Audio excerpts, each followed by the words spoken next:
Not funny, but the title just made me laugh. Am I wrong for saying to a girl, it's not my fault you're fatter than me? I, 36 mil, am a musician in a pretty popular cover band in my city. I am also skinny at 6 foot, 130 pounds. This is relevant. One of the venues we play regularly has a server, we'll call her Cassie, mid-20s female, who's working most dates we play there. She's cool and we've been semi-friends since I joined the band about 2.5 years ago. We do joke around with each other and take part in non-flirty, witty banter, telling jokes or funny stories. Over the last 6 months, she's referred to me as scrawny on 3 separate occasions. One of those occasions was when I injured my ankle while loading in at the venue and it was significantly swollen by the end of the night. I was sitting down looking at my ankle when she walked by and I asked her if my ankle looked swollen to her. She didn't really look and just said, "I can't tell, you're so scrawny." Now, this past Saturday, as we finished with the gig and we were loading out, I was walking in her direction as she was walking towards me. When she got close, I did one of those fake lunging motions at her to make her flinch and I really scared her. She kind of yelped, laughed, and then walked up to the husband of one of the band members, who's also a good friend of mine, and gestured towards me saying, "That scrawny bitch over there almost made me pee my pants." Granted, I may be the asshole for scaring her like that, but believe me, we both partake in little pranks like that on each other. So when she was nearby shortly after that, I asked her in a no attitude and non-confrontational way, "Hey, why do you keep referring to me as scrawny?" Her response, "Well, that's because you are scrawny." I said, "Well, it's not my fault you're fatter than me." Yes, I purposefully said that, knowing damn well how that sounds. No, she isn't fat at all. Not that it really matters, but since it had been the 3rd time she's used that term on me, unprovoked until this most recent time, I figured it was kind of the time to retaliate. Once I said what I said, her face dropped and she responded with, "You rephrase that right now." I said, no. And she walked away. Instead of continuing with how we resolve this, I figured I would just leave it here and ask if I'm the asshole. Most people, including my girlfriend I've told, are on the fence, and I've kind of lost sleep over this. I am not this kind of person, but sometimes I can go too far when I think I'm sticking up for myself. I think you shouldn't comment on other people's bodies if you aren't okay with getting comments back about your own. Am I the asshole for not letting my toxic sister-in-law have my mother's dress? Excuse my language, English is not my first language. So for some context, I, 25 female, married my husband, 27 male, after being together for almost 10 years. We've now been married for 3 years. Everyone from my side of the family was so happy for our relationship and was on board with our marriage. But my husband's side of the family didn't like our relationship, and my mother-in-law wanted my husband to get married to another woman. My husband has a brother and a sister, and he has a strained relationship with everyone in their family. My father-in-law, the sole decision maker in their house, wanted this marriage as it would be an advantage for his business with my brother. My brother has a very successful business, and my father-in-law needed a business contract from him. And so he reluctantly agreed to our marriage. I live in India, so it's very common to live as a joint family, but we wanted privacy and decided to live on our own. My mother-in-law and sister-in-law constantly try to create problems between me and my husband. They often come to our house and find faults with my way of running a family. So this one time they came over to our house and they were super nice to me. We had our lunch, and after, my mother-in-law demanded that I give my mother's red sari, it's an Indian garment, to my sister-in-law, along with a jewelry that my dad himself made for my mother. That piece of clothing and jewelry has a very sentimental meaning to me. Dad and mom are no longer with us. Even I don't wear it unless it's to a very, very important event. The last time I wore it, it was to my wedding. I told them very nicely that I won't be able to give her the sari, as it's very important to me. Now, my mother-in-law is calling me selfish for not sharing the sari with my sister-in-law, as it's very common to share clothing and jewelry. I told them that I'm willing to share any other clothing and jewelry, but not this one. But they only want this sari. My mother-in-law and sister-in-law went on and on about how I haven't adopted to their family traditions and haven't taken their family name and stuff. My husband is on my side, and he has also explained to them how important this is to me, but they accused me of changing their son and being the reason that he doesn't love them anymore. He asked them politely to leave our house and not to cause any more problems. They say I'm causing a big fuss over a sari, but it's not just a sari or a piece of jewelry to me. Am I the asshole for not giving them this sari? No. Oh my gosh. My heart is pounding for this girl. There's so many layers to this, but no, you're not the asshole. It seems like the sari is just a gateway to a ton of other issues. In India, there's a lot of kind of mother-in-law horror stories that happen with brides, and it's heartbreaking. So many people, like I couldn't name one family that doesn't have a situation like that to some degree of mother-in-law doesn't like bride, mama's boy, whatever. I'm not saying this guy's mama's boy. I don't know. But before you even said the word India, I was like, damn, this feels like this feels like more people. And sure enough, but I was like, oh, maybe it's somewhere else. Nope, they're Indian. I have saris from my nani, which is my grandma, from my mom's wedding too, that are so sentimental, and I don't even touch them either. It's so sentimental and there's so much value, and I would only ever wear it to my wedding too. And I think that they should understand that if they're wanting to connect with her at all and understand how emotional, like the emotional ties she has to this garment. Yeah. Also in India, do you know how much fabric there is available you could remake that sari. You could go buy the same sari at the same, like if it's an older one, you can get it remade very similar. Like why do they have to have that one? I think they're fixating on something to try and turn the sun against them. And it's not helping the mom's case and the sister's case that he's backing his wife, which is so refreshing to see because I know a lot of men in my experience don't. They'll just like cower to the mom because they're used to it and leave the wife hanging. So good on him for supporting his wife. he's really going to bat and advocating for her. It is interesting that like she is being like very open and like any other piece of clothing, any other jewelry, but not this. And it's interesting that they went and are almost going after these two pieces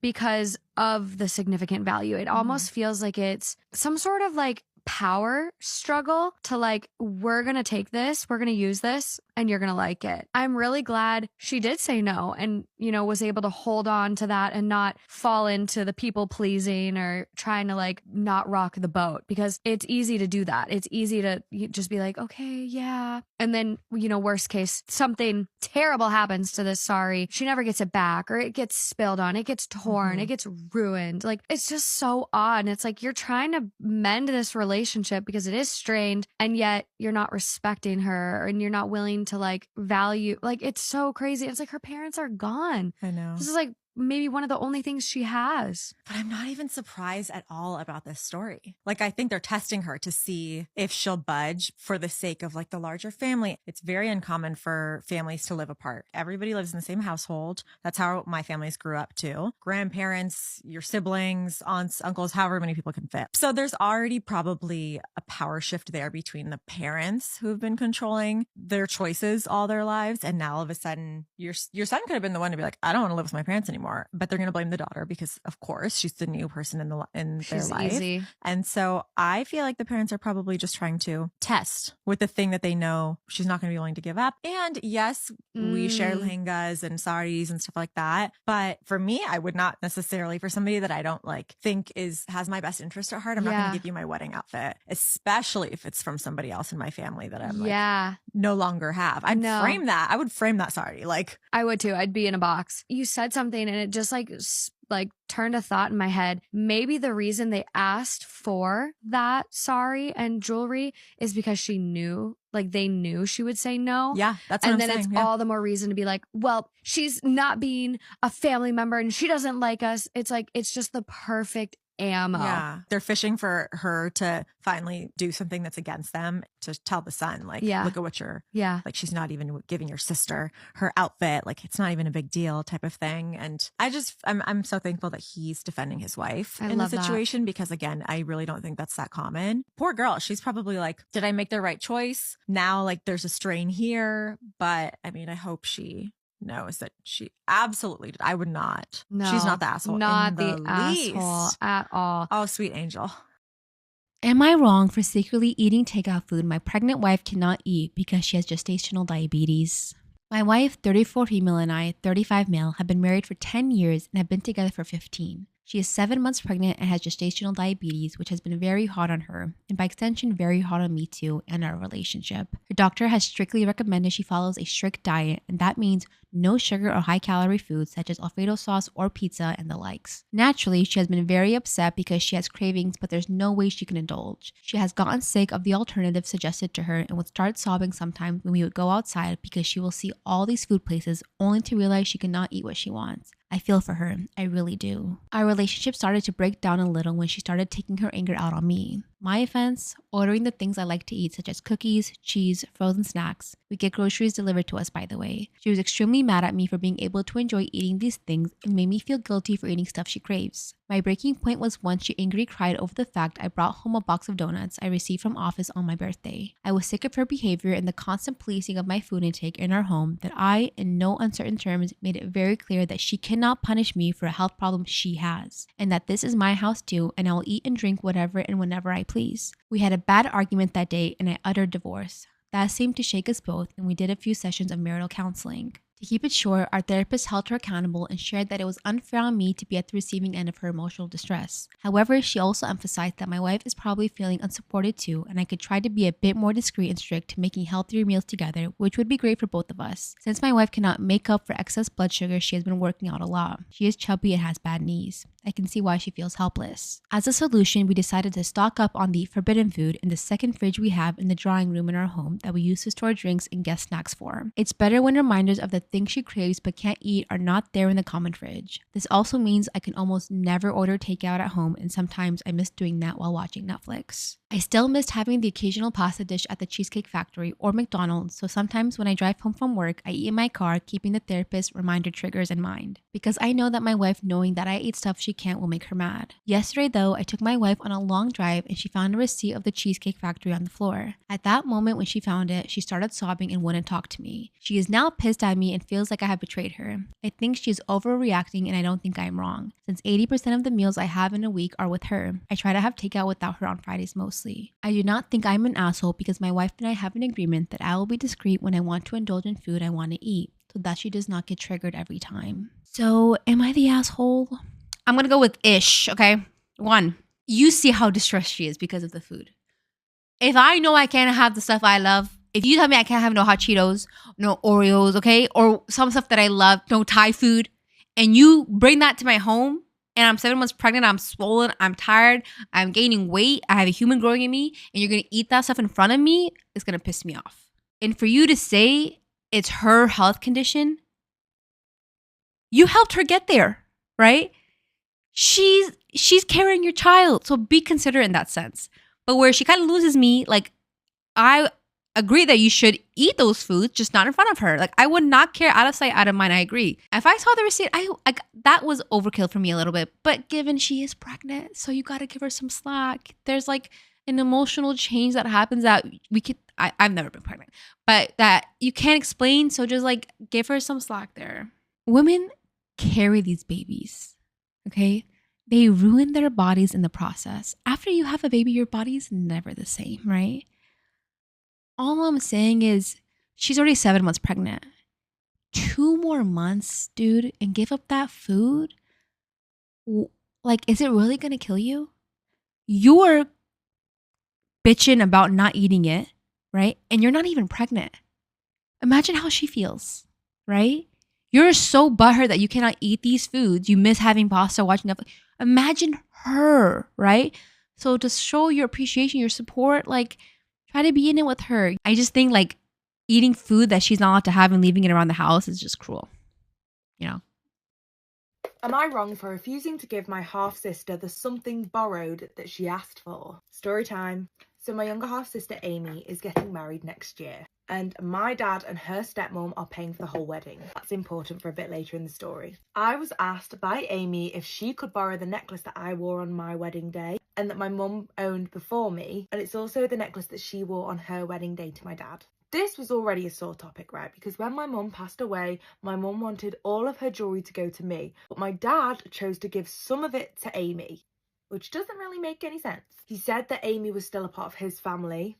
He told me I had no say in the matter. He loved my mum and he wanted both of his daughters to have a piece of my mum. This man is crazy. So when she asked me to wear my mum's necklace on her wedding, I'm not gonna lie, it stung a little bit. I told her she could not borrow that, but she could borrow some of my jewellery, you know, stuff that isn't connected to my dead mum. She told me that that wasn't fair and that she wanted to get married matching me on my wedding day. Girl, if you want to be me, just say. She asked me if I would feel different if my dad and her mum weren't paying for the whole wedding. She says, I know you don't like our parents, but I don't know why you're taking all of this out on me. I said, it's not that, babe. It's the fact that I don't want you to wear my mum's jewellery. And you did not know her. I was like, I never wanted you to have anything from my mum anyway. That was all my dad's doing, not mine. So I wasn't, of course, going to give her then another piece to have. And then she says, well, I have just as much right to wear it as you do. This girl is infuriating. You don't accuse me of gatekeeping my mum. She says that she has every right to it as I did. And I asked her why she thought that was so. She said because everybody knows, including her mum, that my dad has only ever loved my mum and that her mum will only ever come second best. And I think what she was implying by this is sharing something from my mum that my dad loves means that my dad loves her more. That's some girl math that I can't get on board with. She said that she wants me to love her like a true sister and only having my mum's necklace will show that. I still said no. So am I wrong here?